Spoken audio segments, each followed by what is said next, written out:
Currently, around 2.2 to 3 million Americans have epilepsy, and there are approximately 150,000 new cases each year. This means that 1 in 26 people will be diagnosed with epilepsy at some point in their life.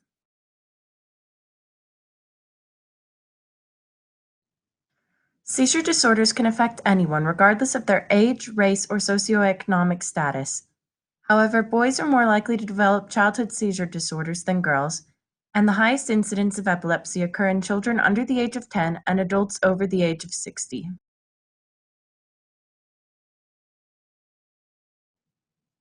The word epilepsy is another word for seizure disorder. A healthy brain uses electrical and chemical signals to communicate with the body. When those signals glitch, the abnormal electrical activity can result in a seizure. Seizures can be provoked by traumatic events such as a stroke or brain injury, and an individual can be diagnosed with a seizure disorder if they have had 2 or more unprovoked seizures.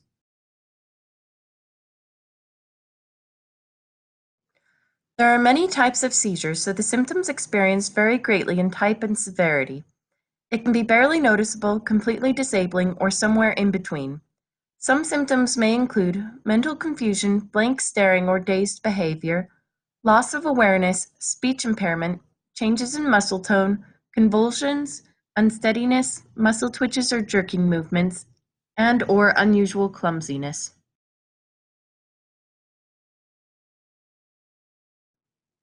Seizures can be categorized into 2 main categories, which are generalized or focal. Generalized seizures affect the entire brain, while focal or partial seizures only affect part of the brain. A seizure can also start off in one part of the brain and work its way over to other parts of the brain. This is called a partial seizure, secondarily generalized.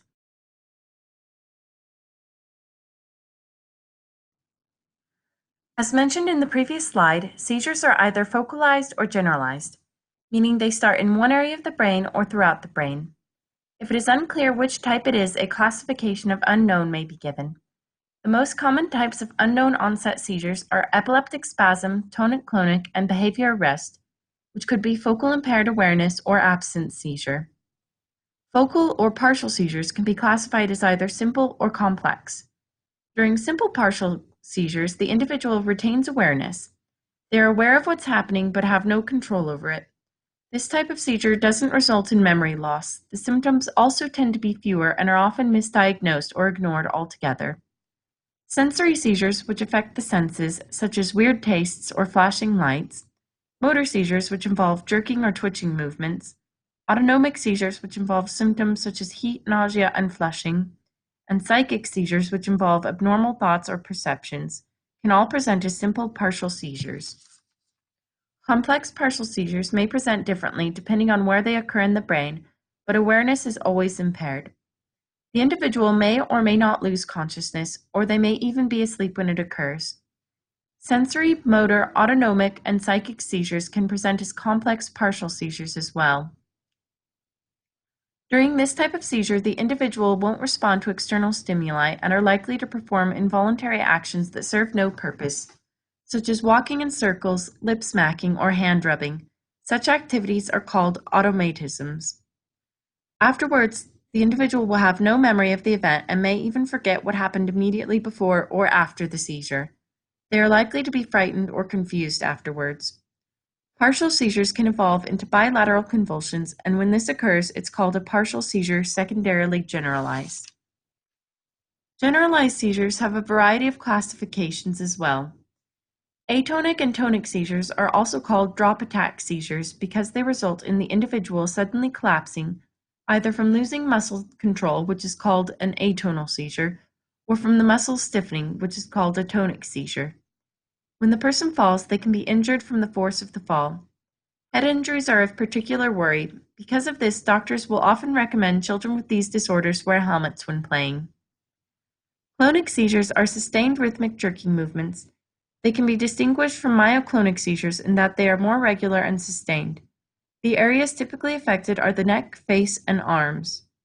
Myoclonic seizures are sudden brief muscle jerks, which will often affect the neck, shoulders, and upper arms.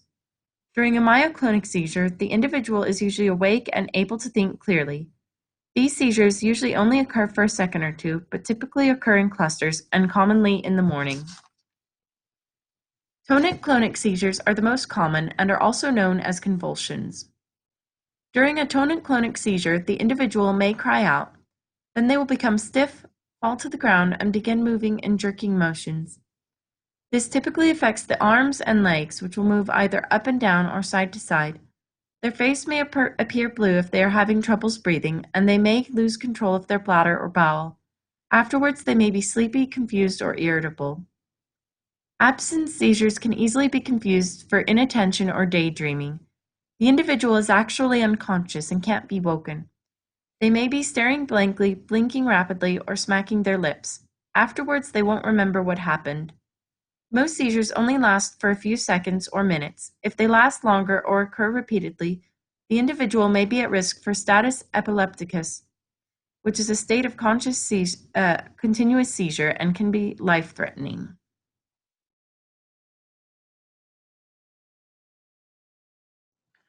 The four most common causes of seizures are brain infection, head trauma, brain tumor, and stroke. Here are some other common causes of seizures based on age. In newborns, some common causes are brain malformations, intracranial hemorrhaging, lack of oxygen during birth, maternal drug use, low blood sugar, and genetic disorders.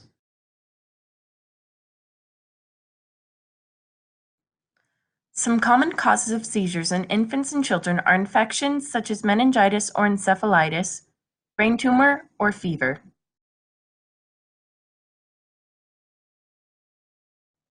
Some common causes of seizures in children and adults are genetic factors, head trauma, progressive brain disease, and congenital diseases such as Angelman syndrome.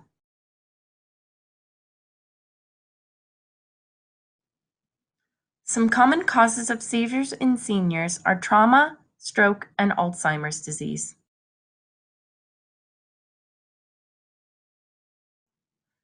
There are some factors that can result in a higher chance of developing epilepsy. Brain infections such as meningitis can cause inflammation of the spinal cord and brain, resulting in a higher chance of developing epilepsy. Those who suffer from dementia or a severe decline in mental ability are also more likely to develop epilepsy. If an individual knows someone in their family who has epilepsy, they are more likely to develop it as well. Age can also be a major factor. A person is most likely to develop a seizure disorder if they are either under the age of 10 or over the age of 60. The presence of non-epileptic childhood seizures indicate a higher chance of developing epilepsy later on.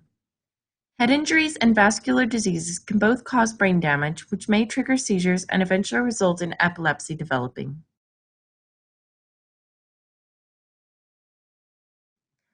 Since it is possible for an individual to experience seizures without having a seizure disorder, it is important to rule out any underlying causes before making a diagnosis. When evaluating an individual, the clinician first looks at the clinical symptoms and collects details about the seizure or seizures experienced. Then an electroencephalogram, or EEG, is used to examine the electrical activity in the brain. During an EEG, electrodes are placed on the scalp. These electrodes pick up electrical activity in the brain and record them for the clinician to interpret. It can identify epilepsy even when the individual isn't having a seizure.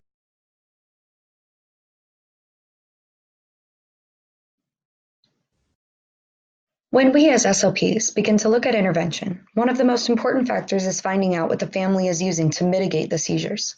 While it isn't our responsibility to get them their remedy, it is helpful to know what they are doing medically to lessen the effects of the seizure activity. Remedies could be in the form of medications, of which there are many, dietary changes, such as the keto diet, which is a high-fat diet designed for seizure management. One of the most common herbal remedies that is relatively new is cannabis oil that's high in CBD. It's appearing to have stunning results. When these remedies don't work, surgery is also an option. The surgery team may decide to remove the problem area, disconnect the area, or even stimulate the area to counterbalance seizure activity.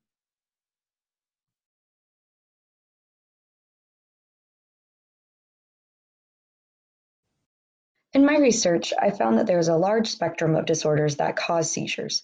These disorders can leave the children with very little to no speech-language impairment, whereas other disorders' impact is so profound that the intervention involves teaching the child sign language or cues, as they have been rendered nonverbal. In an article published by Epilepsy and Behavior, generally children with persistent seizures have poor language function over children with few to no seizures. In another study, it was found that kids whose seizures affected their language and their cognitive abilities, the result was a decrease in social competence. For these children, the researchers recommended that intervention be directed towards improving social competence, selecting activities that might be similar to those used for autism, for example.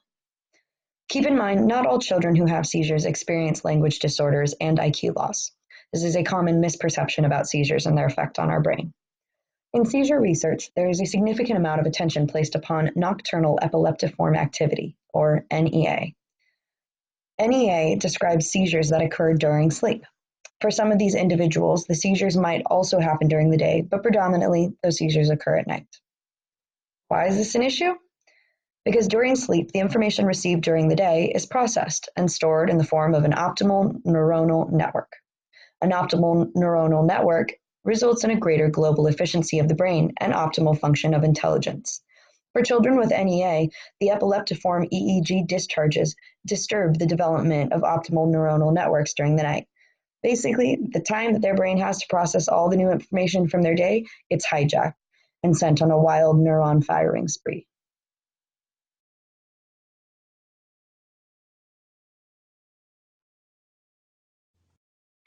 NEA occurs in several epileptic syndromes.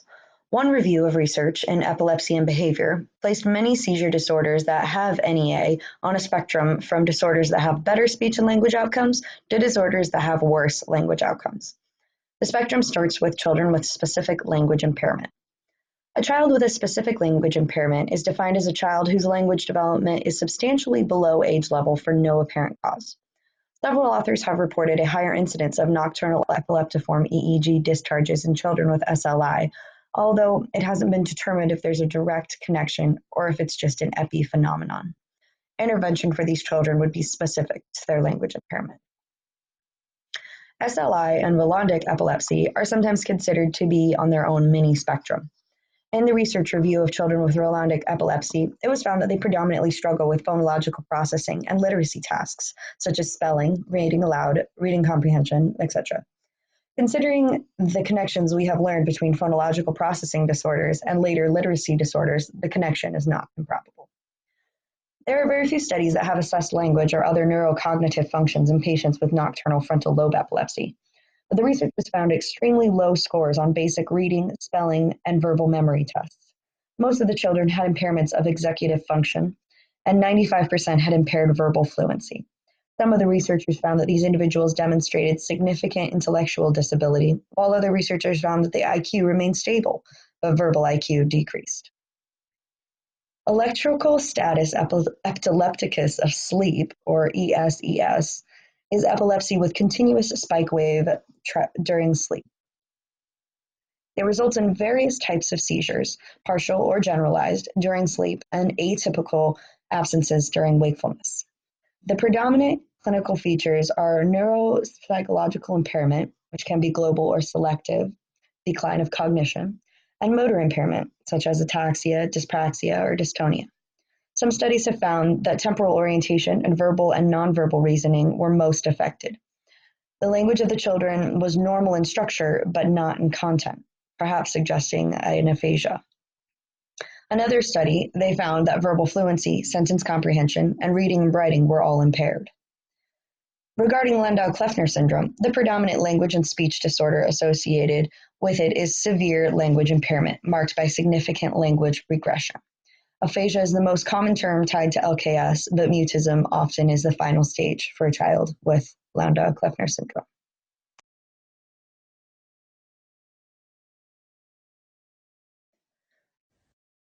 According to an article in the ASHA Leader, Landau-Kleffner syndrome is one of the most common seizure disorders that results in a language impairment. LKS affects children between 3 and 10 years of age. It was first described in 1957 by William L. Landau and Frank R. Kleffner as, quote, a syndrome of acquired aphasia with convulsive disorder in children. Aphasia means that the language disorder originated as a result of brain dysfunction, which in this case is epilepsy. The aphasia corresponds to a severe disorder in auditory comprehension, eventually causing complete muteness, as the child no longer can hear his or her own words. Initially, the child could be misdiagnosed with autism, deafness, or other disorders because of the loss of receptive language. This auditory agnosia, or word deafness, is often one of the first neuropsychological clues for diagnosis. Children often start failing to respond to the commands of their parents, even when they have raised voices. This disability extends even to familiar sounds such as the phone ringing, animals, or bells.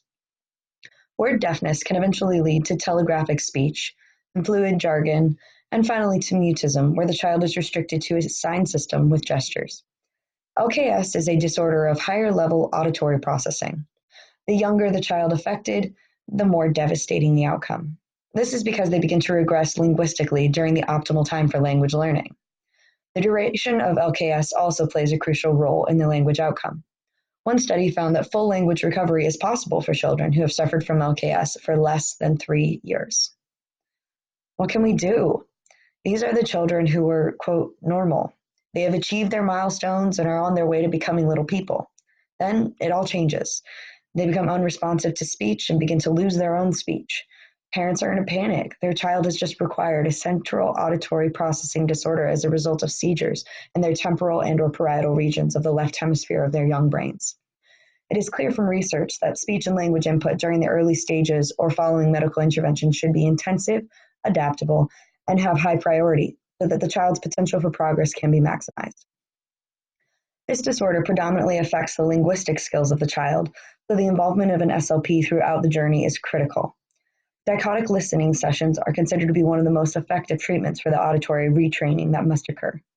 Dichotic listening tasks are a neurologically based practice that utilizes our understanding of the simultaneously existing ipsilateral and contralateral neural pathways to the auditory cortex to strengthen the left lobe auditory cortex. Simply put, dichotic listening refers to the listening to different acoustic events presented to each ear simultaneously. For children with severe language problems, the focus may be on providing an alternative means of communication. For example, symbols or signing, to ensure that the child can still communicate their needs and interests. In LKS, the brain still processes visual information relatively normal, and so visual cues can be used to compensate for the problems the child has with understanding language. This allows the child to continue to communicate, reducing frustration and behavioral problems. For those with mild to moderate language problems, the focus would be to work on weak areas and improve the child's ability to communicate more successfully through spoken language. Speech and language therapy with children with LKS is usually needed on a long-term basis, even when the disease is no longer active, as they are left with residual language difficulties.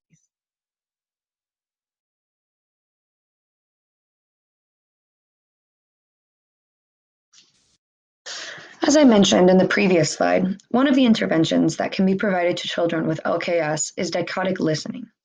Before I go into it, let's have a brief neuroscience and audiological review. We all know that the left hemisphere is dominant for language.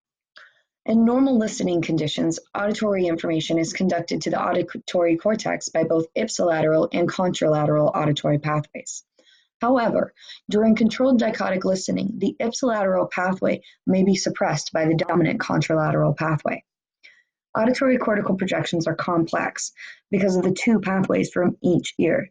When language-related stimuli enters the right ear, it travels on the strongest pathway, contralaterally, to the left auditory cortex, which is designed for language tasks. But when language-related stimuli enters the left ear, the dominant pathway for it to take is to the right hemisphere and then travel across the corpus callosum to the left lobe and the auditory cortex. This is what is referred to as the right ear advantage. When there is damage or a lesion to the auditory temporal lobe, the ear contralateral to the lesion will be affected in dichotic listening tasks, as the contralateral pathway is the dominant pathway. Because lesions are often found in the temporal lobe in LKS patients, a right ear deficit in dichotic listening is expected. That being understood, this is how the dichotic listening task occurs. The child is presented with different speech stimuli to both ears. This can be digits, CV syllables, single words, or even whole stories. But the left ear stimulus is quieter than the right. This is to capitalize on that right ear advantage. The client is then asked to shadow or directly repeat as they hear the stimulus from the right ear. Because the information coming in the left ear and the right ear will be different, the client has to focus more on the input that is going directly and predominantly to the auditory cortex from the right ear to the left temporal lobe designed for language. This right ear input will suppress the ipsilateral pathway from the left ear. At first, the signal intensity will be decreased to the unimpaired pathway from the left ear, but as the impaired or right ear pathway gains strength, the intensity in the left ear will increase until the stimuli presented in both ears is equal. Many studies support dichotic interaural intensity difference, or dichotic listening, as an innovative therapy for the remediation of a compromised central auditory pathway, like that which occurs in clients with Landau-Kleffner syndrome.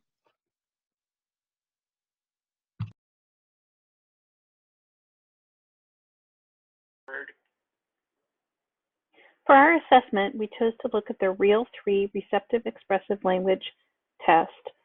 This test is designed for children birth to 3 years old and is a caregiver interview. It's designed to identify receptive or expressive language impairments. There are 2 subtests, one receptive, one expressive, and an additional supplemental inventory of vocabulary. It's a relatively inexpensive assessment, around $140, so attainable for even a small clinical setting.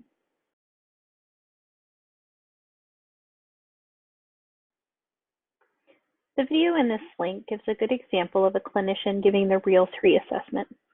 Although it is clearly a setup, and you'll see that, you get a sense of the pace of the test and the types of questions asked. I would recommend skipping ahead to the point in the video where they actually sit down to do the assessment and listening to a few minutes in class if you all have time. Note that the child is not in the room for the assessment. If it's easier for you or the parent to take the time to complete the assessment without the child in the room, it may give the parent more opportunity to take their time and really reflect on their answers. In my experience giving this assessment last summer during clinic, it was difficult for the parent to hear some of the questions at times because she was made aware of the developmental milestones that her son had not met. And this was emotional for her. It was really important for me to take sufficient time and let her process the questions and give her time to be emotional too when necessary. This test is also helpful in that you could give it again and see improvement or decline in a child who's medically fragile or having medical issues, such as a child with a seizure disorder.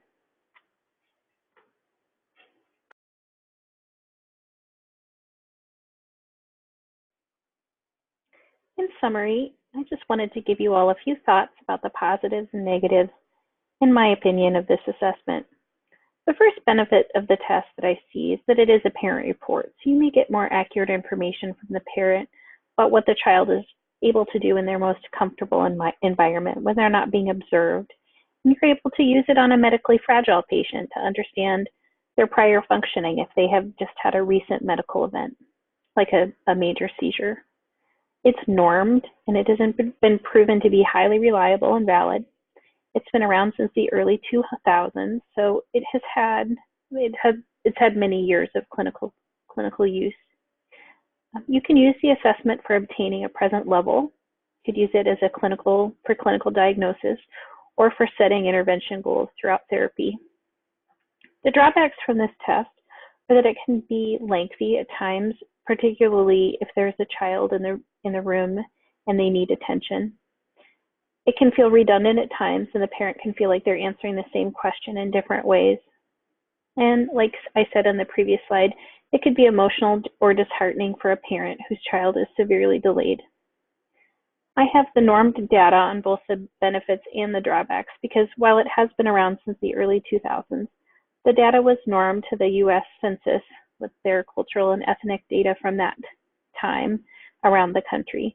And that may not reflect the unique linguistic and cultural characteristics of the family that you are working with. It may not be totally appropriate for a family who does not speak English, and you could use it as an informal assessment for that family with a translator, but that data would not be normed. It also may not be culturally appropriate for all families, so it'd be really important to look ahead and look at the questions. Some families may not be as involved in their child's development, and they may not know the answers to some of the questions about the child's communication or development. Overall, though, this is a really great assessment tool to have in your toolkit, and when you are thinking about working with young children with language delays or disorders, particularly kids with medical issues like seizure disorders.